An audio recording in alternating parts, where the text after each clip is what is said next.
So guys আজকে চলে আসলাম সেই সাজেকে ঘোরার জন্য। সাজেকে সেই পাহাড়ে উঠার জন্য। আয় তাড়াতাড়ি আয়, ওইখানে দাঁড়া।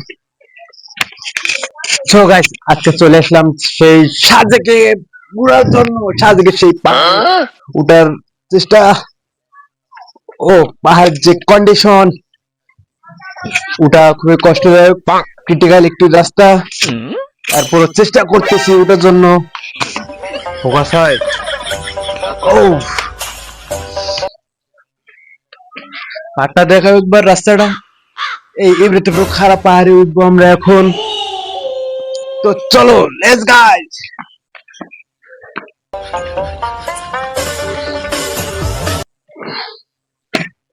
ওইখানে থাক।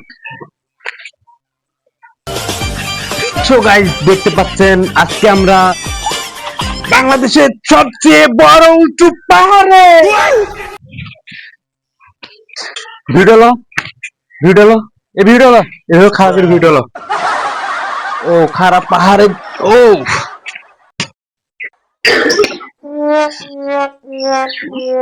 আয় করতে, এই পাহাড়ে ওটা আনন্দটাই যেন অন্যরকম।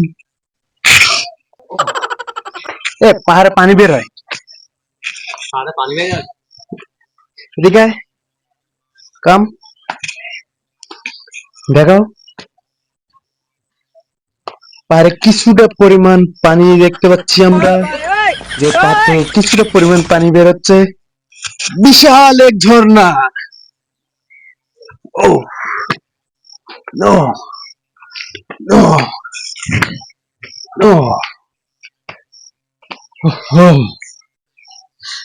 ও পিছলা। ও হো, পাহাড়ে সেই উঁচু পাহাড়ে উঠে পড়লাম। এটা কেন বসবাস করবে দাঁড়ায় কেনে। কি সুন্দর আল্লাহ তাআলার সৃষ্টির অসংখ্য শুকরিয়া। আমরা উঁচু পাহাড়ে উঠছি, সেখান থেকে দেখলাম কি পাহাড়ের ভিতরে পানি, এবং পাহাড়ের ভিতর থেকে পানি বাইর হচ্ছে, এবং আল্লাহ তাআলা সন্তুষ্ট। আমরা অনেক কিছু নিয়ে আনন্দ ভোগ করতে পারি, যেমন পাহাড়, ঝর্ণা, অনেক সবকিছু নিয়ে আল্লাহ তাআলা আমাদেরকে আনন্দ উপলব্ধি করার জন্য আমাদেরকে রাখিয়েছেন এই অনেক সৌন্দর্য পাহাড়। সো আমরা আল্লাহ তাআলার প্রতি সন্তুষ্ট থাকবো, তিনি যাতে পাহাড় পর্বত এসবগুলো রাখে এবং মানুষের সৌন্দর্য উপলব্ধি এবং আনন্দ উপলব্ধি করার জন্য যাতে আল্লাহ তাআলা আমাদেরকে উপভোগ করার জন্য তৌফিক দান করেন। সুম্মা আমিন। অবশেষে পাহাড়ে উঠে পড়লাম। দেখা ভিডিও দেখা।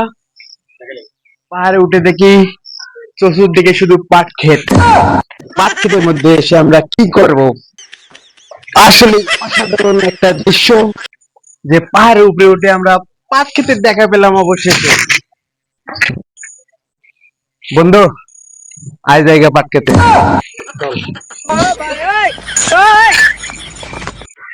উপর কইনি, কোনটা উপরে উঠে যা আটকে রাখ।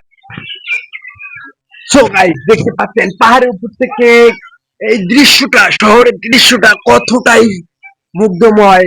দেখতে পাচ্ছেন আপনারা এই ভিউটা অসাধারণ। সাজেকে আসার মজাই আলাদা। ধন্যবাদ, আপনারাও আসবেন। কাটি দে।